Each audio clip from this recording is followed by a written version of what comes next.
One Piece, Chapter 16, versus Buggy's crew. Whew. Man, that one was intense. Alright, where am I? Okay. Oh, welcome, hello, brothers and sisters of the Nerd Nation, Jim's Nerd Nation. I, of course, am Jim, and I'm your friendly neighborhood manga reviewer, here to review Chapter 16 of the epic tale of One Piece. I just had to catch my breath there for a minute. Boy, I read that chapter so quickly, just action-packed, and then I wound up reading it again because it just reads so fast. It's very, very action-packed from start to finish. It's actually entitled versus Buggy's crew, and you pretty much know that the shit's about to hit the fan, but I mean, boy, this one was good. And the art style, I don't know if it was the shading that was done or what, but it seems like it's a little more polished in this one, so everything just kind of pops and is a little more crisp. The last chapter there, left us with, with Luffy turning into a balloon and reflecting back one of Buggy's buggy balls, one of his explosive cannonballs or whatever, back at him, and pretty much leveled the tavern that him and his crew were in, hoping to kind of even the odds, because they've got an unconscious mayor, Nami the thief. I don't know what she does other than be really good at stealing as far as fighting wise. We know she has a pocket bow staff, but we've got Zoro, who just recently has lost about 4 pints of blood and had been stabbed severely. And then we've got Luffy, who's a little fella that can do a lot of cool, tricks and things like that, with his different powers. So, but realistically, the odds were stacked in the captain's favor. I don't know if he's got 20 guys with him or 30, but he's got a whole damn crew. He's got a lion. He's got Mohji, who has been unconscious since he got his ass handed to him by Luffy a couple chapters ago. He's got Cabaji, who apparently can just deep throat and swallow about anything, but he's also an acrobat and has some shady underhanded moves. But we'll get to all that in a minute. So the chapter starts out, and out of the dust, you see various parts, the hands and stuff like that, of Captain Buggy the Clown, holding up crew members of his that were unconscious. He's, the Mohji and the lion and stuff like that, and the guys are kind of like just dazed, because they just got, the whole place they were in just got leveled by this buggy ball.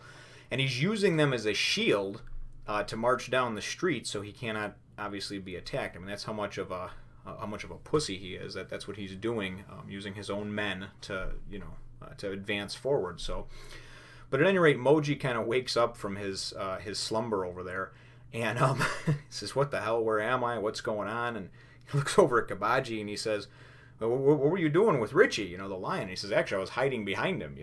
So, but Mohji goes and says to the captain, he says, "Oh, that's him. The kid in the straw hat. He also ate the devil fruit, and he has he's like a rubber man. And he can." His all these powers and everything else." So the captain goes and looks at him. He's like, "A rubber man?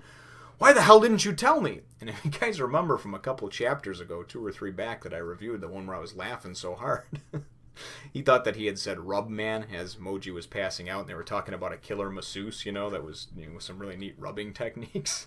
So it's just kind of funny because he was trying to tell him, and that's what Moji's trying to explain. I was trying to tell you, but. So anyway, Mohji kind of goes toe-to-toe again, and wants to get some revenge on Luffy, and Luffy just kicks him and waylays him, and puts him out again. So then we see Cabaji the acrobat in action, and that pretty much is the rest of the chapter. I'm still going to talk for a few more minutes because there's some content within that I think is worth noting. We don't know a lot about Zoro yet. I'm sure many of you viewers do know more than I do, but you got to remember, I'm reading it chapter to chapter. I'm not reading ahead. I have no idea. I assume he has some sort of Wolverine-like healing factor because he did kind of just sleep off the whole "I got stabbed by Captain Buggy," and a chapter or 2 later seemed to be okay. But at any rate, he goes and says, "I'll take care of this one." And even Luffy says, "Hey man, you just recently got stabbed and just got out of bed. Maybe you want me to take care of him, But Zoro's going to go toe to toe with him, even if it kills him. So Cabaji goes and pulls out his swords, and everything, and I think it's worth noting too that Cabaji goes and kind of pedals himself around during the fight when he's taunting on like a unicycle, and I guess it goes with the whole clown crew theme, but it's a little bit weird, so I could think of better things to get me around, but I suppose that's their version of a Segway, so so be it. But at any rate, so he winds up going and also he has respect for Zoro as a master swordsman because he says, listen, I totally, I respect you. Like, this is going to be a great battle, and it's going to be a great honor for me to cut you down, And Zoro's just kind of like, yeah, whatever, let's have at it. So it starts out for several pages being very one-sided. Cabaji, first of all, he hits him with some low blows, okay? Instead of kicking him in the testicles, he kicks him in, right in the wound that is still fresh from, obviously from getting stabbed a couple chapters ago by Buggy, or by Buggy's floating hand with a dagger. And anyway, and then he goes and pulls some move called the Breath of Death. Now, I don't know if that's like, I'm going to be honest with you, a lot of times when I wake up, I've been married about 12 years, I wake up the next morning next to my wife, and my wife going to say, good morning, honey, and she's all beautiful, and the smell that come out of her mouth is what I call the breath of death, Don't tell her I said that now, I don't know if she watched my videos, but let's just keep that between us, right? So that's what I call the breath of death. So I'm just assuming that he has got some stanky ass breath. But the way it's drawn and it looks like, even though it's in black and white, I'm assuming it's some sort of poisonous, noxious gas. Maybe a fire of some sort. Maybe a napalm. I don't know. But it is the breath of death. So he uses that on Zoro after he kind of gives him a low blow. And he's just sort of kicking him all over the place, And Zoro's he's not looking real good. He pulls another one out here, and I wrote this one down. It's called Murder at the Steam Bath. And I thought that one was kind of unique, How many times do you get nailed by the breath of death and Murder at the Steam Bath all in one fight? So Murder at the Steam Bath, he goes and he says it, because he calls out the move or whatever. And Zoro goes, what the hell? You just kicked up a bunch of dust. Well, in a steam bath, obviously you have steam all around you everywhere, and as you've seen in probably a lot of 80s and 90s action movies, there's a lot of action scenes that take place. The fat Russian guy sitting with the towel around him, he's got the hairy chest and back, he's sitting there with his comrades in the steam bath, and then all of a sudden, boom, out of the steam bath comes Steven Seagal or Jean-Claude Van Damme or whatever, insert whatever action hero in the movie is, and he nails him, Jet Li or whatever. So that's where this comes from, because he blinds him, obviously. He takes away his vision, his perspective as far as his far vision. And then he kind of, comes at him and nails him again, kicks him in the face, hits him in his wound again. Anyway, it's looking pretty grim. And even Nami goes and looks at Luffy and says, whoa, what are you doing? Are you just going to let your buddy die? He's getting his ass kicked all up and down the street, And Luffy, I think, is about to step in, right? He's trying to have respect for Zoro and give him his space and say, hey, listen, man, you didn't ask for help yet, so, don't ask, don't give, right? And then Zoro goes and kind of just shakes it off, smacks him, because Cabaji at this point is talking a little bit of smack, but he nails Cabaji once.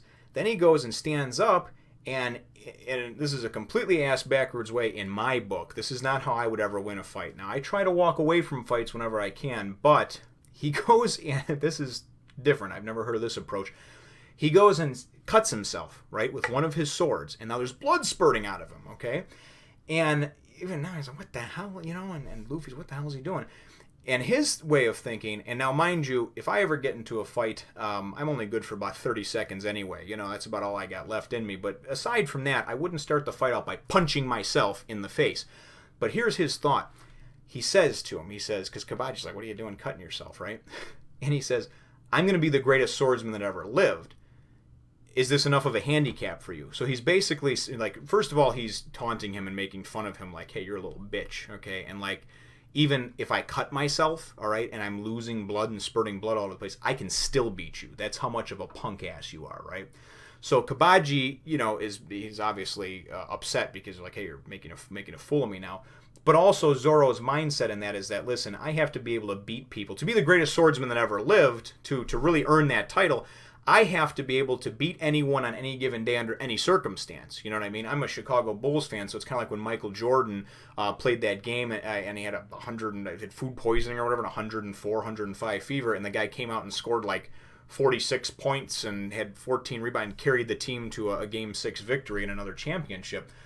that's pushing through, and that's being the greatest that there is, in my opinion. So that's kind of what I took from that as a real-life comparison, is that, hey, listen, I'm going to handicap myself even worse, you know? I mean, or if he would have said, hey, do you want me to fight with one sword or one hand tied behind my back, or how about I beat you like using a fish, you know? Any of those things would have qualified too, but he's also, of course, taunting him and trying to get him enraged, you know? But the chapter, all in all, was good, man. Like I said, just top-notch. The art was fantastic. The panels flowed well, and everything was great start to finish. So, you know, took my breath away. I'm obviously, heart's pumping, I'm going, and I'm ready to wrap up Volume 2 over here in the next chapter. So, comment, leave a like if you feel so inclined. Subscribe if you haven't done so already. And thank you very much, brothers and sisters, for being in the nation. We will catch you in the next one, the conclusion of Volume 2. Thank you once again, brothers and sisters of the Nerd Nation, for watching yet another video and me ramble for about 10 minutes. Please subscribe if you haven't done so already. Check out my other videos and spread the word. Bring others into the nation. Feel free to share on your Facebooks, your Twitters, whatever other type of social media you use. And we'll catch you in the next one.